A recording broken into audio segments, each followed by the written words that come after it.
Significant progress has been made in the implementation of peace agreements in the Bangsamoro, just months ahead of the scheduled first parliamentary elections in the Muslim region. Laid Kabagani is on the phone for the details. Laid? Yes, the government continues to implement the peace agreements with the Moro Islamic Liberation Front and the Moro National Liberation Front as part of the preparations for the first ever parliamentary elections in the Bangsamoro. According to the Office of the Presidential Advisor on Peace, and Reconciliation and Unity, more than 26,000 MLF combatants have already been decommissioned, while billions of pesos in aid and livelihood programs had been provided to former combatants and their communities.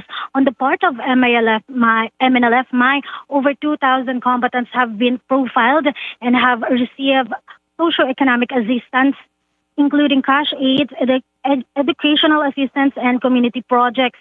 OPAPRO also stated that they will continue to strengthen the implementation of the Bangsamoro Organic Law and maintain close engagements with the Moro groups to sustain peace and ensure an orderly transition to the full governance of the BARMM. Mai? Laid, how are preparations for the upcoming BARM elections?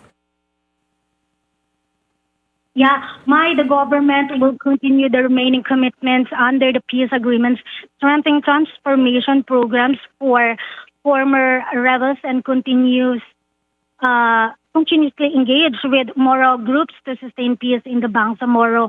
Actually, there's an ongoing media orientation here in Ortigas by the OPAPRO in partnership with the Commission on Elections, Bangsamoro Information Office, and the Presidential Task Force on Media Security in a preparation for the first ever parliamentary elections in the Bangsamoro Autonomous Region in Muslim Mindanao. Media practitioners attended the orientation to deepen their knowledge of the Bangsamoro peace process and the vital provisions of the Bangsamoro Electoral Code and safety measures for media personnel who will cover the elections.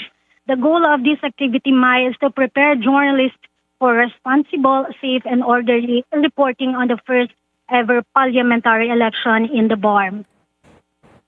Thank you, Laid Kabagani reporting.